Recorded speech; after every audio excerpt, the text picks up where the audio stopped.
This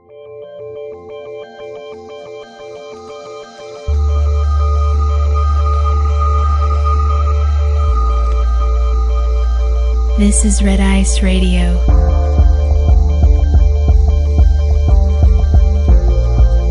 From the apparent to the esoteric.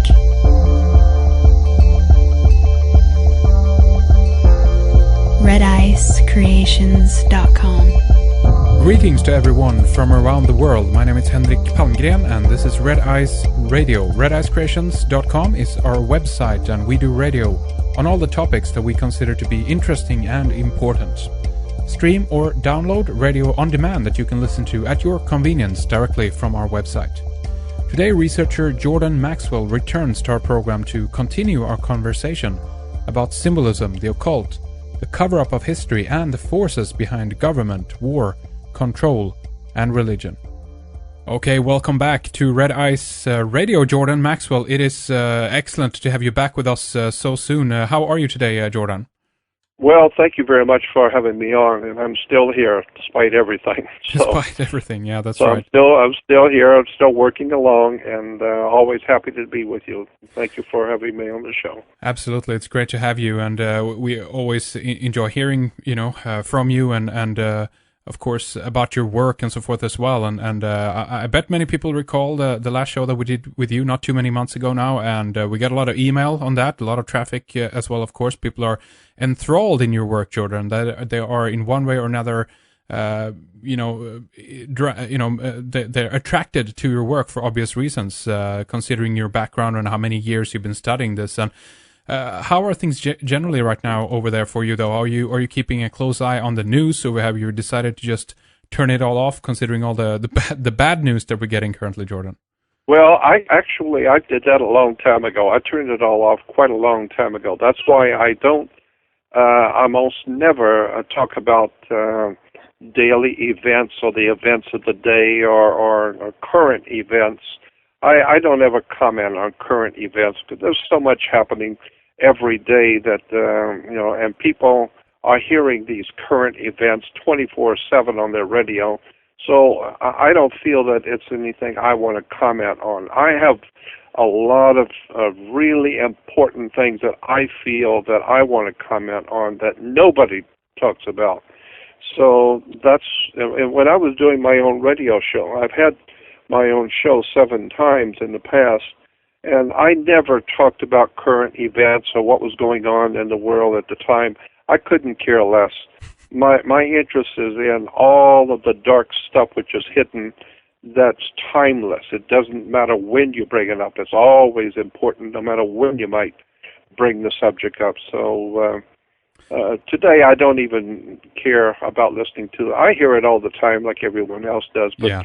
It doesn't affect me. I don't care what's going on in the world. I have some bigger things that I'm concerned with. Well, that is true, Jordan. I guess the reason why I bring this up is because sometimes now and then the time list that you do talk about seeps through, obviously, in the mainstream media. And one of the things that I know that you've been talking about quite a lot in the past, of course, as well, is this whole idea of the symbolism of the dawn. And I guess the reason why I wanted to address that a little bit is because of some of the recent actions that have been taken against Libya, on Libya, and the fact that they dubbed the whole operation Odyssey Dawn. Did you hear about that, Jordan? Yeah. Oh, yes. And because every time they do something like that, every time some government in the world comes up with something with dawn in it, I get tons of emails from all over the world, quite literally from all over the earth. Saying, well, here it is again, Jordan, what you were saying. I started talking about the symbolism, the occult or hidden implications of the term dawn and dawn of a new day. And I've been looking at it since 1967. So that's a long time ago. I don't even know how many years that is, but it's well over like 35, 40 years ago. I was talking about and looking and researching this subject of the new dawn or the dawn of the new day in relation to the occult world, what that means. And it is so well hidden, you will never be able to figure it out unless somebody shows you the connections, because it's so deeply rooted in the ancient world, and it's a type of subject that unless you see it a long time, over and over, before you finally begin to understand what the symbolism means. And that's quite a subject. That whole idea of the dawn. That was even before this last one. There was another one where Obama said that at the end of last year, I think he said they were going to change the whole operation in the Middle East and call it Operation New Dawn. Mm-hmm. And I thought, wow, man, it's right there in your face. I know exactly what he's talking about. It's just, unfortunately, the rest of this country of America, they have no idea in the world what he's talking about. So it's quite a story, that whole concept and whole hidden or occult idea of the new dawn, a dawn of a new day. Boy, that's really a scary subject when you get into it, and we could probably talk about that a bit today. What do you make of the occult aspects of warfare overall? Or do we just tie some of the loose ends together in terms of this recent invasion now? It happened on March 19th. This was the Jewish day of Purim, by the way, and it was also the day where they invaded Iraq in 2003, also on March 19th. And this Purim, the festivity, there was, as far as I recall, this was when the ancient Hebrews were released from their captivity in, I think it was in Persia, ancient Persia, or possibly Babylon. What is the significance of that? Do you think? Does that part play into this as well? Well, I heard a guy working for the government here in America, CIA or NSA agent, was talking. He was on the radio. And he said that, I thought it was very important. He said, my job at the agency is I carry a laptop computer, which is filled with all of the hidden dates and mystical symbols and dates. And that's one of my jobs, is to correlate and connect dates and times with the ancient occult world. And he said, I've been doing that for years. That's one of the things I do for the CIA. I just thought that was very interesting, that there are people hired to do nothing but check all the ancient dates of the world, religious observances, all the symbols, and then make it available for the modern day military-industrial complex and governments to start their wars, to end their wars, all kinds of manipulation based on ancient significant dates and mystical symbols. So yeah, there is something to this whole idea that these wars are started on certain days, they end on certain days. It's all part of a blood ritual that's been going on for thousands of years. It's really quite an extraordinary story when you start looking into the world of the occult. And the very word occult, I would caution, simply means hidden. Doesn't mean it's bad or evil or of the devils. Occult is a Latin word simply meaning hidden. And so much of what is actually going on, factual history, has been hidden. And that's one of the things, that's one of the reasons why the world is in so much confusion. Because there are two realities at work right now on the earth. There's the one you see and you understand, the one everyone lives by. That's one reality. But the actual reality of the world is far, far different. There's a whole hidden world of symbolism, words and terms, and emblems, national coats of arms, harlotry and flags. It's corporate logos.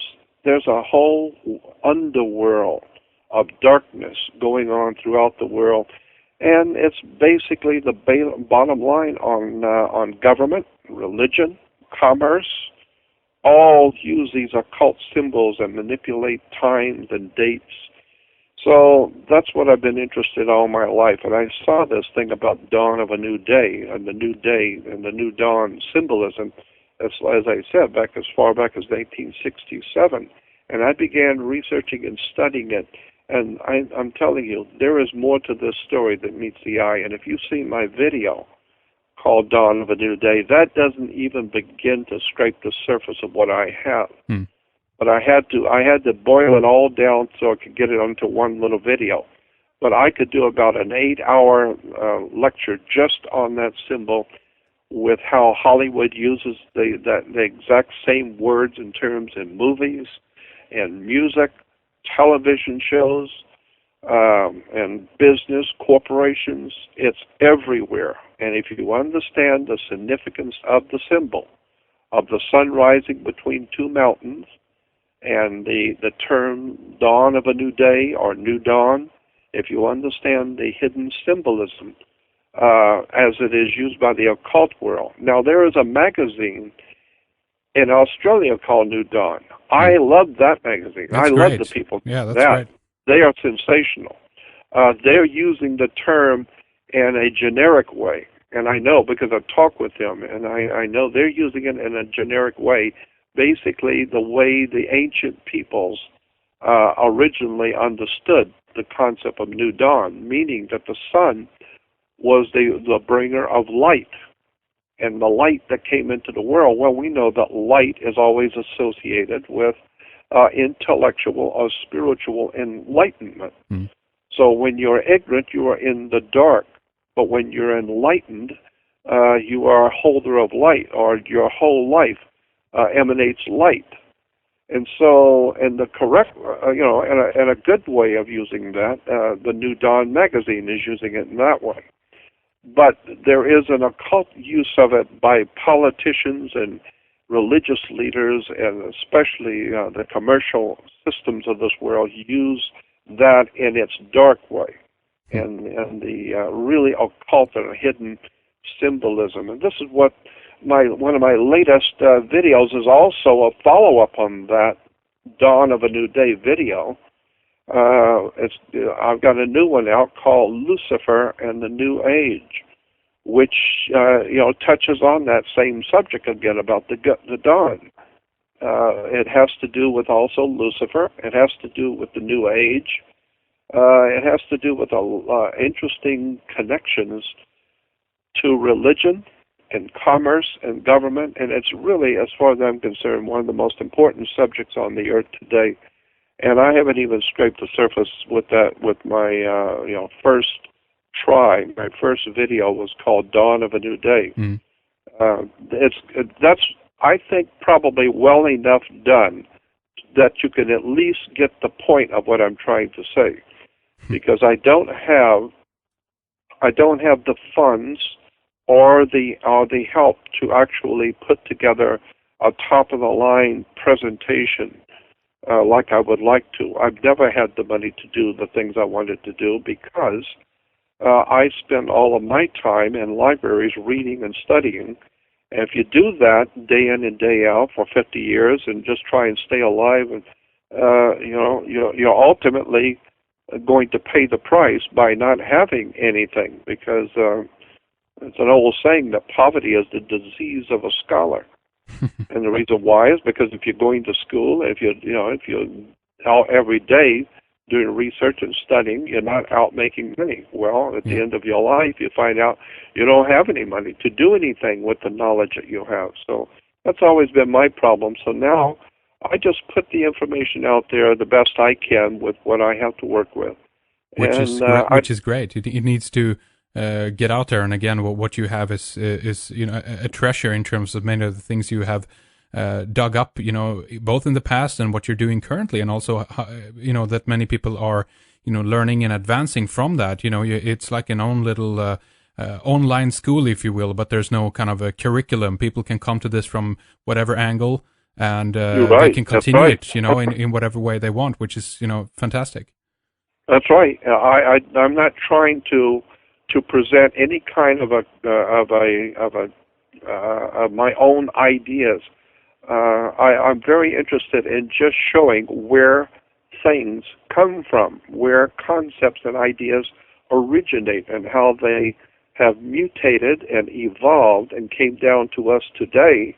And so when you begin to see where the things that we believe today, where they actually came from, and get the etymology of the words and the terms and the symbols, and then you begin to see that everything you're looking at today has a history. Nothing developed none of this that we live in today and on this earth, none of it evolved from a vacuum.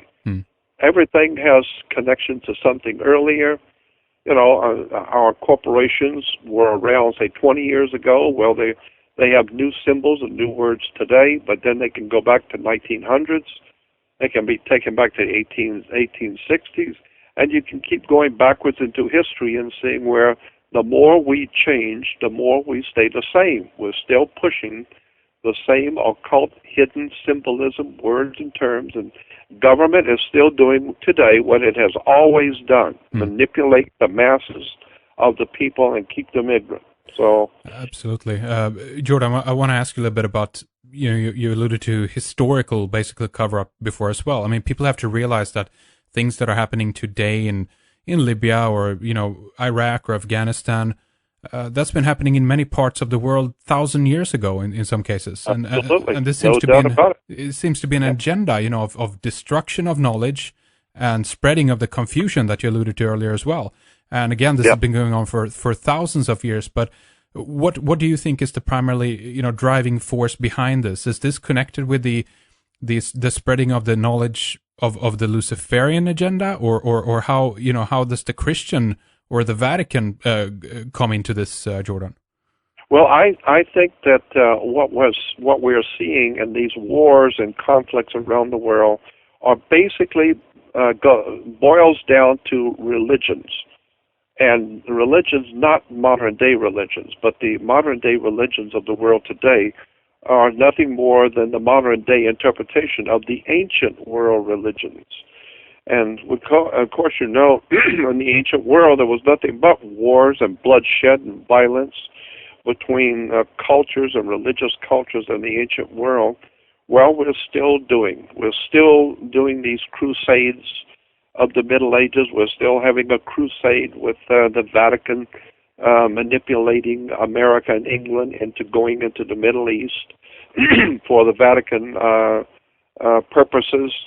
That's why we're in the Middle East. It has nothing. I don't think it has much to do at all with oil, but I think it has more to do with religion and cultural clashes of the ancient world, and we're still seeing it happening today. So, this whole thing about the dawn of a new day, it ties in Nazism, communism, fascism, capitalism, especially monopolistic capitalism.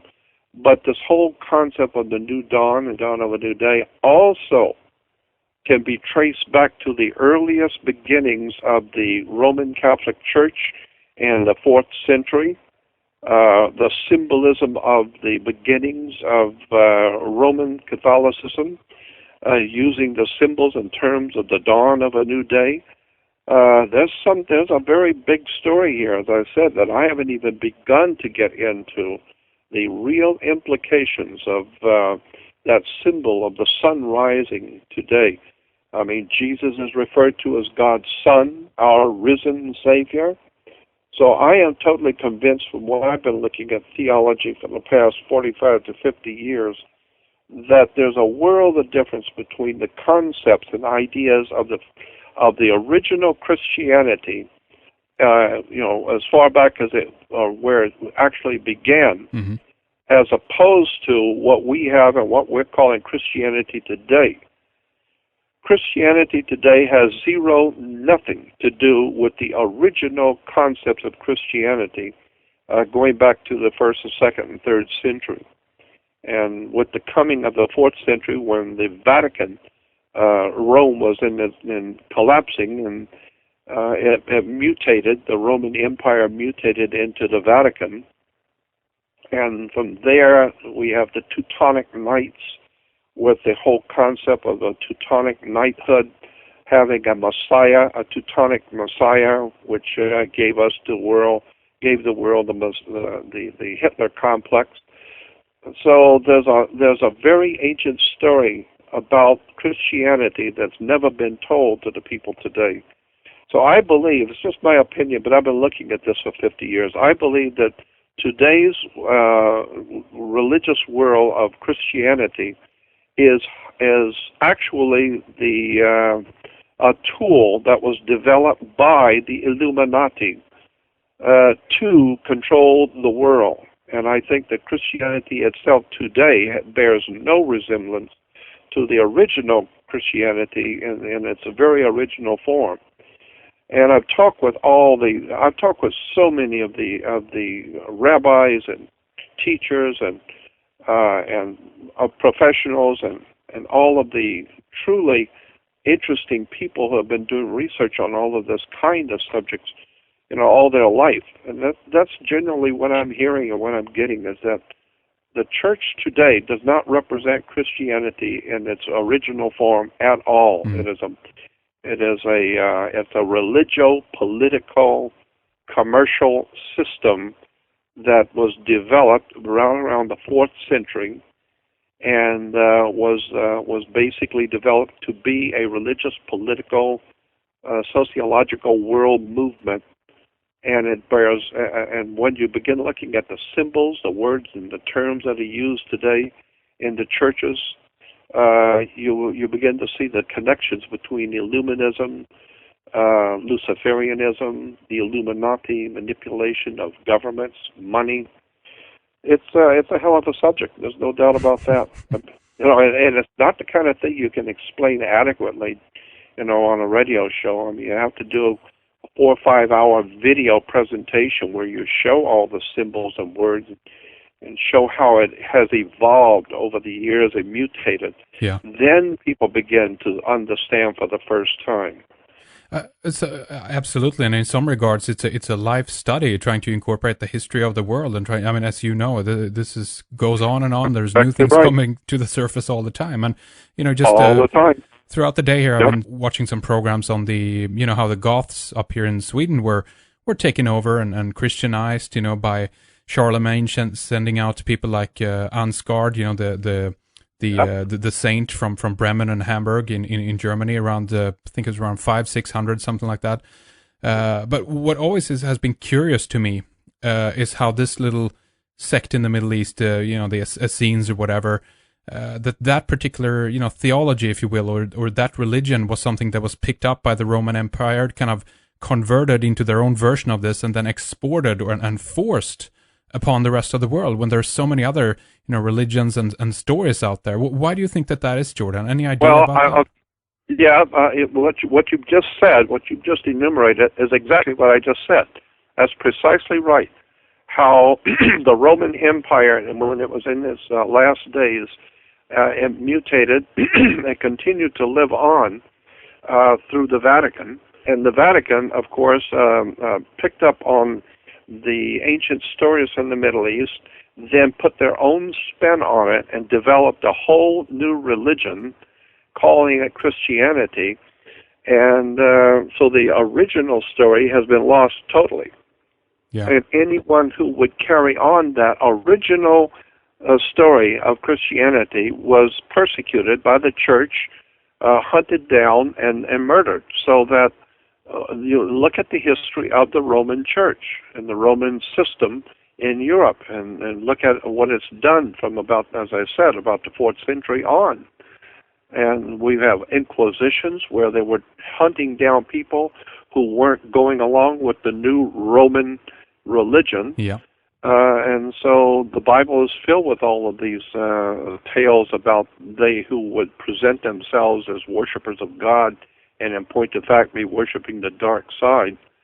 And so that's why, I mean, I've been saying this for a long time, there's a biblical concept that the Bible has Jesus saying, by their fruits you will know them.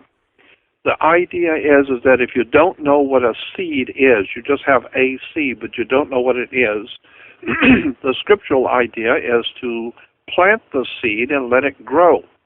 And when it grows up, if it's an apple tree, well, then that tells you what the seed was. So wait and see what it will produce, and that will tell you what kind of a seed it was. Well, look at the world today, and especially in Europe and around the world.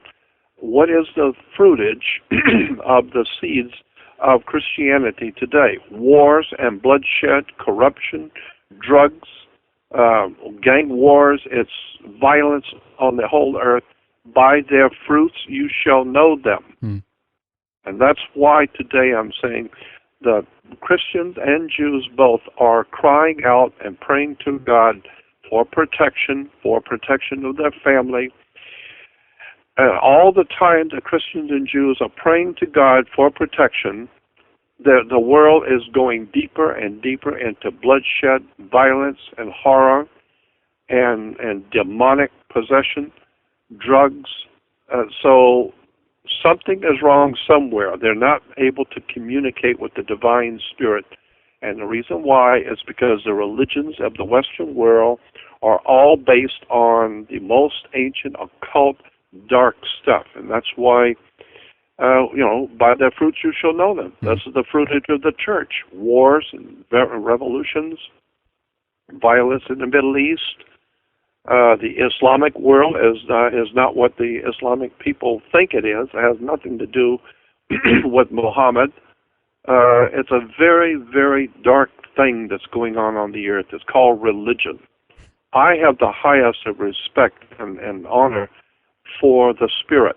I have the highest respect for spirit and spiritual things. I believe in God.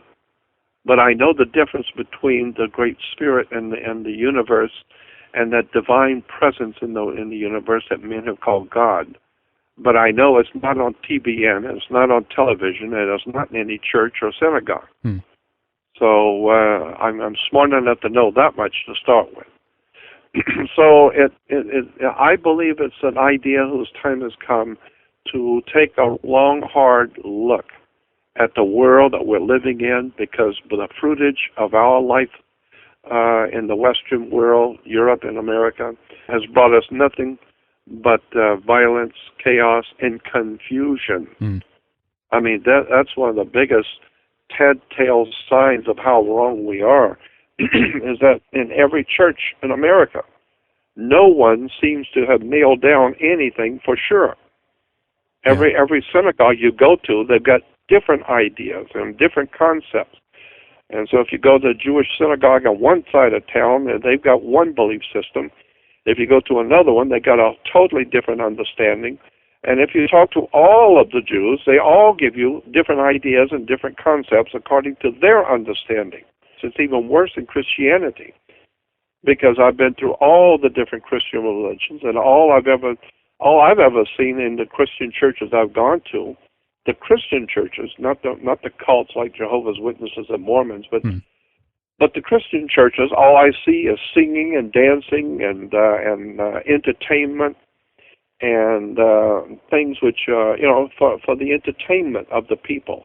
Nothing of any redeemable value. Nothing that educates the mind and causes you to think deeply about spiritual things. Right. No, there's nothing but guitars and noise and singing and hymns, and people feel good about it, but it doesn't do them any good. They don't know anything. So now, from your perspective, do you feel that all of this, the fruits of this, is because of the religious programming, that this was kind of in the seed to begin with, or has this simply kind of degenerated throughout the hundreds and now up to thousands of years here, and now all that's left is kind of an unconscious, insanity, if you will, or has this been planned? Yeah, no, I would say no. It wasn't. It hasn't developed into this insanity. I'm saying that as far back as the 4th century, it was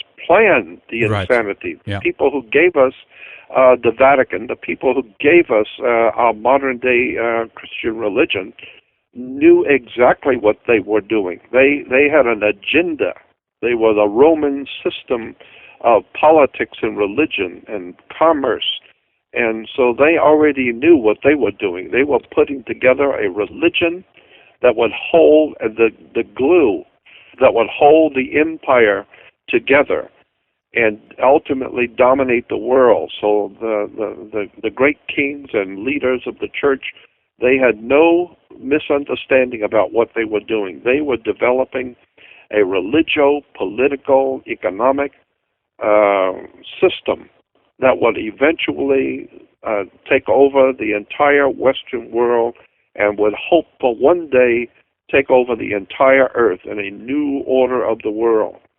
The new world order, basically. Yeah. That's it. Yeah. That's exactly right. And it's the Christian church which has promoted it, and they don't even realize it. No, I'm not talking about the Christian people in the church. I'm talking about the actual heads of the corporations, the actual home office of the different churches. The Christian people have no idea in the world what's going on. I'm talking about the officials and the heads of all of these Protestant and Christian churches. They know what's really going on. They know who they are. I had an FBI agent in San Diego call me one time, and I think I may have said this to you before. I had an FBI agent call me a few years back, and he called and said this was a social call, it's not business. And he said, I just want to let you know that you're being listened to and watched by your government. And he said, but your government does not consider you to be a threat right now, because we understand that people are hearing you. We don't care if people hear you. What we're concerned with is if people listen to you. If they begin to actually listen to you rather than just hearing you like they hear anybody else, right, then you might be in more trouble. And he said, but right now your government does not consider you to be a threat. But, he said, however, if ever you're going to have any real trouble in this world, it's going to come from the church, not government. Government doesn't care what you're talking about, but the church is very, very bad. And he says, the church today, the Christian church today, this is an FBI man telling me, this is from San Diego. He said, the church today is a criminal operation. It's a criminal syndicate. They are lying to the people. They're manipulating them in politics. And so any organization, any kind of an organizational arrangement or an institution that can hold the people's voting power, they can control the people's spending, they can control the people's minds. You've got to know that's very, very bad stuff. So he says, so just be aware that you are being watched by the church. And if you begin to make too much of a headway against them, they will deal with you. Now, so I know, I understand. I just want to say as well, I mean, now in many European countries at least, this is a news item a while back, actually, they mentioned that even the Christianity that they once held is considered to be dead. They mentioned, I think it was like Switzerland and Norway, and there was a few other countries as well, whereas like even the churches now are empty in that sense. And the question there, of course, is this is part of, as I feel, a bit of the illusion as well. I can feel it too in this country, in Sweden, where people are like laughing when you say that the church holds any power anymore. It's like, are you kidding? It's dead. It's over. It's falling apart. It doesn't hold any, assets, or it's not wealth anymore, which is not true, of course. No, it's not true at all. But it's like anything else. In America, so much of America's big industry is mafia. It's underworld. But it's, like the movie Godfather, when Michael, in the first movie of Godfather, when Michael tells his girlfriend, he keeps telling her, he says, Kate, in 5 years, the family's going to be completely legit. The idea being is that the underworld in America and around, and even in Europe, they were making so much money that they began to invest in corporations, invest their money in the big corporations, General Motors, Ford Motor Company, U.S. Steel, and with hundreds of billions of dollars, from organized crime being pumped into these big corporations. Well, today, the big underworld families, in the shadow world, is big stockholders in all the major corporations. So that the major corporations are actually being run by criminals. But they're the only ones that got the money. and so That's what I'm saying. You've got to understand that the church is a corporation, and it's incorporated under the government, and the government's incorporated under the church, and the church is, goes all the way back to, like you said, Constantine, and the whole apparatus we call the religio, political, economic system of the Western world is now falling apart. Why? It's because it's based on some very dark and evil stuff. And that's why I try and do what I do. How do you think, though, that they managed to keep it alive, keep the agenda alive, keeping people coming to these organizations and continuing to, from our perspective, it seems that it goes on a pretty straight line. It's pretty steady from my perspective anyway. And I'm not saying that within the factions or within the church or within these families that there is strife and there's infighting going on, and from their perspective things might be much more difficult. But in any regard, the overarching picture that I get is that it's still kind of progressing forward their way in any regard. How do they manage that, do you think? I mean, are we talking about people who can live for a long time here, or is it just the ideology, the philosophy of this thing? Well, I think, I told you, I think I mentioned one time before that people will always support what they want to hear. I mean, if you love country music, you're not going to pay $50 to go to a rap concert. If you love opera, you're not going to pay $50 to go to a rock and roll concert. Right. People will pay money to hear what they want to hear, and they will pay money to eat what they wish to eat, not go to a restaurant that they don't like. And so people will financially and in every other way support what they want to hear. Well, the corporations, the big corporations, do something we call commercials, and they tell you wonderful things that you want to hear. It's just business, just to make money. Well, that's how the churches are able to continue to keep going, and especially in America, because it does not require any critical thinking or any wisdom and research and study. They merely tell the people what they want to hear, and the people love it. I have found that if you can tell an audience, or if you can, how would I say this? If you can go before an audience and show them that what they believe to be true is true, and prove it to them that what they believe to be true is the real truth, they will love you. They'll support you, give you money, and they will promote you and feed you all over the world because you are telling them that what they already believe to be true is true. That's what they want to hear. What they don't want to hear is that they are full of bull and they're being lied to. People don't want to hear that. Yeah. They're not going to give you money to hear that. They're not going to come down and sit down and pay money for you to show them meticulous and methodically how they have been lied to. I've found that out. People are not interested to come in and lectures to hear the real truth. They want to be entertained. That's why we have wrestling matches in Hollywood and entertainment. People pay big money to be entertained. They're not giving you a dime to tell them the truth. So, I mean, I've always known that my work is appealing to only a niche audience, a small, select audience. So in a way, overall, collectively, I guess humanity, we brought it on ourselves, and we've allowed to be made into slaves, and we've allowed the knowledge that humanity, I believe, once held to be taken away from us. That's exactly right.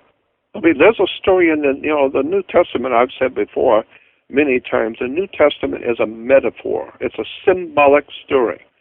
And once you understand how the New Testament was taken from the ancient world and rearranged into a religion today, but if you can get past all of that and get to the actual metaphysical stories, the metaphors in the New Testament, it's a world of knowledge that's been hidden. But an example is that what we were just talking about, how the people themselves love the darkness. And they can't get enough of it, and they will always support it. There's a story in the Bible in the New Testament about Jesus being brought before the people by Pontius Pilate, and he says to the Pontius Pilate says to the crowds of the city that once a year, according to your custom, I can release one prisoner to you, and let one prisoner go. So I have two prisoners here today. We have Jesus, who we call the light of the world, and then we have Barabbas. Barabbas is a known criminal, a liar, a murderer. We know he's a criminal. So here are the two people. Well, that's a symbolic story. It's a metaphor. And the symbolism of the story is very simple. When you present to the world of mankind two different ideologies, one is based on the light and truth and decency and honor, or the other one is based on the darkness and evil and criminality, which one would you choose, Jesus or Barabbas? And the Bible says, with one voice, the town said, give us Barabbas, which is symbolically saying, as a metaphor, symbolically saying, when the people of this world are faced with, do you want the real truth or do you want lies? They will always support the lie. Give us Barabbas. We don't want the truth in the light. We don't want to hear anything about truth. We didn't come down here to hear truth. So give us the lie. Give us the people who are telling us lies. That's what a democracy is. I mean, a democracy is the rule of the people, and the people love the lie. The majority rules, and it doesn't matter how insane the majority is either. It just keeps on trucking, not at all. No, keeps on going, and we know the decadency of the Roman system, and how today all you have to do is look around America today and look at the decadent, incredible darkness that has engulfed this great country, so that there's ignorance, ill-informed, stupidity, violence, drug addiction, gang wars, prisons. This is a hellhole. And yet the church is doing real fine. The church is just doing fine. But the people who go to those churches, talk to them, intellectually sit down and talk to Christians today in America. And you will find they don't know what they're doing.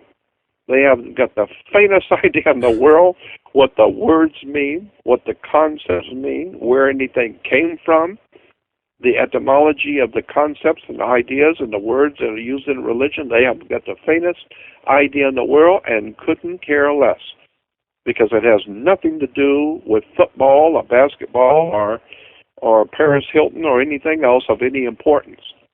So I'm just saying, it's just an amazing situation we have. Well, it is, and also the chaos that you're describing here is also something that at the end of it serves the church and especially the government as well, because of course now they can implement further control, to try to bring stability to the streets, blah blah blah. But again, from the church point of view, to them, this is like fuel for the fire. This is evidence that the Antichrist or Satan is out there on the streets, and that's why you need to turn back to the church, right? Yeah, and it works out so much. When you start talking to the politicians and these guys who make the policy and know how this stuff is put together, and you begin to see this is really dark stuff. And that's why I said the people in this country especially, but all over, because I spent a lot of time in Europe also, and in the Middle East. And as I love the European people, but I notice, like America, they don't know what they're doing. They haven't got the faintest idea of what's going on. No. Nobody questions anything, and if you do, I think it's worse actually in Europe. I hear a lot more, at least vocal people from the States that are questioning their government and so forth as well. But people are criticizing the European Union. Very few voices, unfortunately, from Europe. Well, you're right. And I think it's kind of like inbred in the European to be afraid of government, because they have been so mistreated by the church, and so it's just a feeling that the peoples of Europe have, that there's been so much horrible oppression that they don't want to put themselves out there on the front lines. Physical torture in most cases. Yes. And those few who had the guts to stand up against this and say no, those people were strapped up on poles, and tortured. Yes. And in many regards as well, do you think now then that this is kind of ingrained into the the genetic memory almost of the people? Absolutely, no doubt about it. We scientifically we know that's true. That there's a group mentality, a community mentality where peoples they may not have today have been a part of and actually saw it happen, but it's it goes back to their parents, their grandparents have told them stories, and the great grandparents told them stories, and so it's kind of in the national psyche and the psyche of the peoples to remember that government can be very, very, and of course with the coming of Adolf Hitler in Germany and in Europe, people are frightened of government. They don't want to talk about it. They don't want to go there. At least in America, there's enough of the American spirit. There's not a whole lot left. We have the spirit. We just don't have any knowledge. We have the spirit because there's a lot of anarchy and violence and that kind of thing in the American people, in the American psyche, carrying guns and fighting on the streets. We got the spirit. We just don't have any education. That's the problem. And so we turn on each other rather than intellectually finding out who is doing what to us and do something about it. Yeah. We just fight each other. So that's too America bad. has the spirit. Yeah, America has the spirit, but they don't have the knowledge. So let's talk a little bit about the dawn of their new day, the New World Order. I see it emerging as a global socialist dictatorship in one way or another. And if we draw the analogy to the Roman Empire again, okay, granted, it did transform in the past, but symbolically, obviously, the Roman Empire fell. And I feel that we might be in for the same situation here as well. The bigger this thing gets, the harder it will fall when it eventually goes down. So I'm, at the end of it anyway, positive. Well, what do you think, Jordan? I totally agree. I always say that the light at the end of the tunnel is a train coming. As far as I'm concerned, you're totally right. And before we go off and before we leave, there's a couple of things I want to make sure people understand about me. Sure. One is that I am not an activist, a political activist or social activist at all.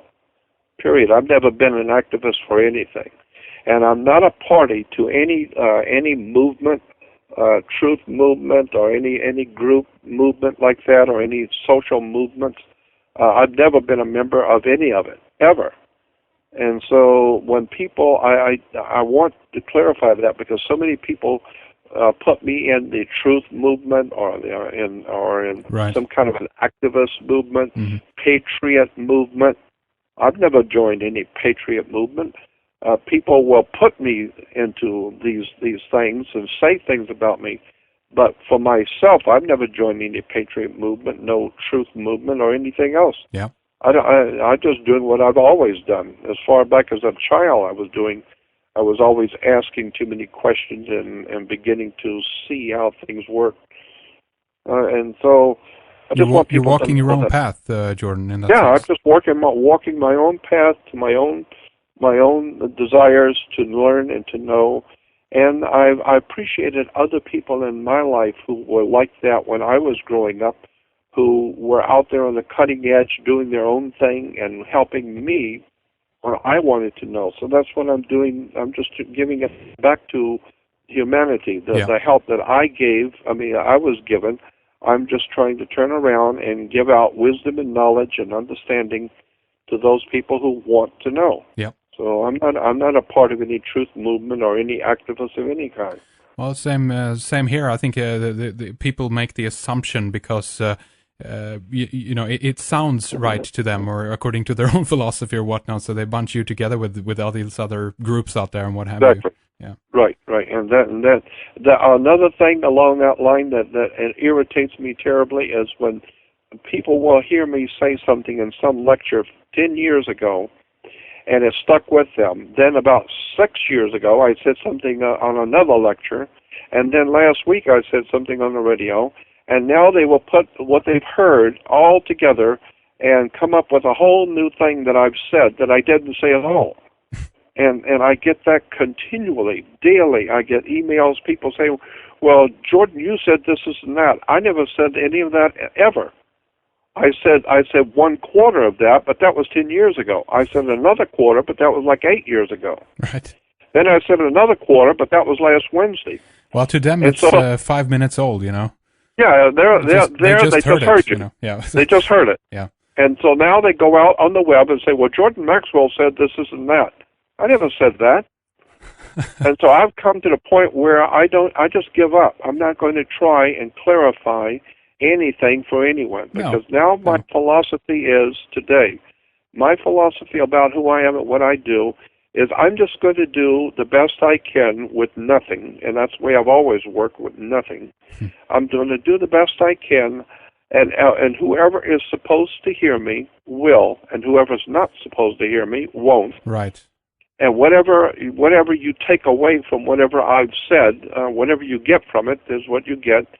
And if you don't like it, well, that's all right too. So I don't care if people understand anymore, and if they're misquoting me and attributing things I never said. I've come to the point where I don't care. I'm just going to do what I do, and if you're smart enough to hear what I'm saying and do some research on your own, you'll see what I'm talking about. It's not that difficult. I mean, take what you can and leave the rest. That's what I've always said. Of course, go back to rest. Yeah. I'm not running for office. I don't care one way or the other. I just do what I do. Right.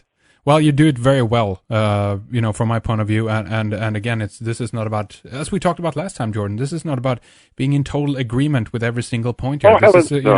This is about exchanging ideas and make people think. And in most regards, unfortunately, again, by focusing on the negative, that is what makes people think. That is also what makes them thinking about what is positive in their own lives, which is at the end of the day a good thing. So, you know, job well done. I was at a big conference here in Los Angeles with the motion picture television personality Steve Allen. Steve Allen used to be a very big movie star in Hollywood, but he was like me. He enjoyed discussing these kind of things, and so we were on the stage together. And they asked him, they said, Steve, why do you have anything to do with the work of Jordan Maxwell and talk about these different subjects that you are talking about today? Why don't you just stick with your music and your Hollywood career and not talk about this other stuff? And he said to them, look, I have a character flaw. That's why I do what I do. It's an imperfection in me. The character flaw I have is I love wisdom. I love knowledge. I love investigating and understanding and reading and studying. While most people don't like doing that, that's what I love doing. That's why I'm here with Jordan Maxwell. That's why I'm here talking about things that most people don't want to hear, because I love wisdom. I want to know. Yeah. And so that's been my feeling. I'm not asking anybody to agree with anything I'm saying. All I really want to do is cause them to think, question for and start doing some research on your own. Absolutely. And Jordan, as we begin to round things up here for this time, I want to mention obviously your new DVDs. We mentioned briefly Lucifer, Bringer of the New Age. That seems very interesting. We talked briefly about Lucifer last time, and I think you have a really interesting perspective on this particular character or mythological figure, however you want to look at it. And then you have Mazzaroth. The saga as well, the new one. Is there anything you want to mention about these DVDs, Jordan? Well, I'll tell you what, it's going to be very, very controversial because I know people have an idea around the world who Lucifer is and what they think about Lucifer. But I'm just telling you, according to the Bible and according to all the biblical reference works, Lucifer is not who you think it is. There's a very big difference between Lucifer and Satan.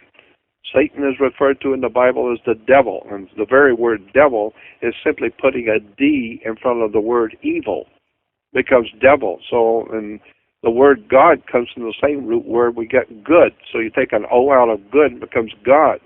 So God is good and devil is evil. But when you understand there's a major difference between being devil or Satan, and Lucifer. Lucifer is not the devil. Yeah. It means something else, and it's very, very interesting when you start really doing the research on Lucifer and what it means, where it came from. And then, of course, I've got the other video with it called Mazzaroth. And so many people in both Judaism and Christianity have no idea in the world about that subject of Mazzaroth. But it's in the Old Testament, and it is the basis. Mazzaroth is not only in the Old Testament, book of Job, but it's also the very basis for the New Testament. And so Christians, who are following the story of the New Testament do not know that they're actually following Mazzaroth. It's called Mazzaroth, Mazzaroth. And it's a very interesting story about what Mazzaroth, where it came from, what it means, how it's connected to Lucifer, the New Age. And of course, if you go back even further, behind that, I have other videos dealing with similar subjects, Messiah and King Solomon's Temple. Now, there's two subjects that'll really blow your mind. I have two videos one's called Messiah, and it has to do with the symbol on the dollar bill, the triangle, the pyramid with the all-seeing eye, where that really came from, what it actually means, and how that symbol on the dollar bill is connected to King Solomon's Temple. I mean, it's really an extremely interesting and controversial story. So I've got a lot of what I consider to be very important and interesting video stuff. So if you go on my website to jordanmaxwell.com, that's Jordan, Maxwell.com, and go to What's New. Because on the What's New page on my website, I got lots of new stuff that I've been doing. And and we can do another show another time and get back into some of these subjects again. Absolutely, that would be great. I want to recommend people to take a look at that two-part series with those two new DVDs, jordanmaxwell.com, as you mentioned, and also I'm glad to see that you're beginning to really get to getting out many of the new DVDs now, many of these that you're putting together, because it's great to see that you're producing and putting them out there, Jordan. So I want to encourage you to keep up the great work and keep doing what you're doing, because it's very valuable, Jordan. Well, thank you, and I appreciate it. If we have a moment, one last thing. I had an experience a couple of months ago that a young lady came up to me in San Francisco. She was a psychic from Sacramento. And I'm not saying what she said to me is true, and I'm not validating it. I'm just telling you what she said. And she came up to me and she said, Jordan, I've been told to tell you that you have in your computer some very big videos that you have been working on for many years, but they're very large, and you haven't been able to do anything with them because they're too big and you got too much to do. And I said, that's exactly right. And she said, well, I've been told that you have till April 11th to finish your projects, because after April 11th of this year, something bad is going to happen on the earth, and it's going to completely change. All of your work is going to be changed and challenged because of what's going to happen on the earth. So you need to get through with what you're doing, because something's going to happen on the earth on the April 11th or just shortly afterwards, and it's going to change everything you've been doing. And it's going to bring you into the public eye even more, because of the things you've been talking about. They're really going to start happening. And so I just put that out there because I don't know. I'm just telling you what she said. I have no idea what she meant. I asked her, what do you mean it's going to be so severe, it's going to be very bad? She said, all I know is that's what I'm getting. Is that something's going to happen on the earth, and it's going to highlight your work that you've been doing. So I don't know. This year, 2011? Yeah, this year, 2011, a couple of weeks from now. Well, there you go. April 11th. Do you feel she's right? Yeah, I think so. I think I know what she was talking about. I think there is something going to happen very soon that's going to be very, very serious on the earth. And it's going to affect all the nations of the world. And I think I know what it is, but I'm not validating what she said. I'm not, I'm not saying it's true. I'm just telling you what the lady said. Now, do you want to share with us what you suspect it might be? No, because it might reflect on me in a way I don't want it to. So okay. What I want to do is I want to just leave it alone and just see if she was right. She very well might not be. I kind of hope she's not right, but but we'll see soon enough. See. Yeah. That's what she said. All right. But well, she said it has something to do with my work. Okay. Yeah. And so these are reflections of the times that we are in. I guess there's a lot of these, and have been for a long time, obviously. But there's a lot of these dates flying around right now. It feels like the times are very uneasy, if I put it that way. No doubt about it. No doubt about it. And I think it has something to do. And if you haven't gotten my videos, you want to go on the video. I'm just promoting myself, but the fact is that so much of what I am doing and causing to in my life to do is in my videos, and so I've got like 6 or 7 new videos, and all of them are very controversial. So I don't know how much longer I will be allowed to have a website and be able to distribute this kind of knowledge. So I would suggest everybody go on the website and check it out. Go Absolutely. to what's new, if nothing else. And when you go on my website, check out everything. Go through the whole website. You'll be surprised how many people don't do that. Oh, I remember. We talked about that last time. It's kind of fun, actually. Yeah. Absolutely. Yeah, because they go on the website and see the home page, and that's it. They didn't see anything. Yeah. Well, do it, folks. JordanMaxwell.com and look through specifically the what's new, but all the other research tabs and these things as well, the buttons there, because it's great stuff for you there if you're not familiar with what the work that Jordan has been doing here. But I want to say, thank you very much, obviously, for the update, Jordan, and thank you for your time. It's always great to have you with us. Please take good care of yourself, and let's talk more soon, Jordan. All right, let's do it. I was always happy to be with you, and thank you again for inviting me. And get back to me, and we'll do another show. We'll be back with more in just a few days. You're welcome to join us then. In the meantime, check out our website, redicecreations.com, for more radio, TV programs, and regularly updated news. Also, take a look in our members area for all the material that we have available for you, including films, video interviews, music, audio commentary, and more. Also, of course, our first program that we did with Jordan Maxwell. My thanks to Fredrik, Lana, Elizabeth, and to you for listening. Take good care of yourself. We'll talk more later. Bye-bye.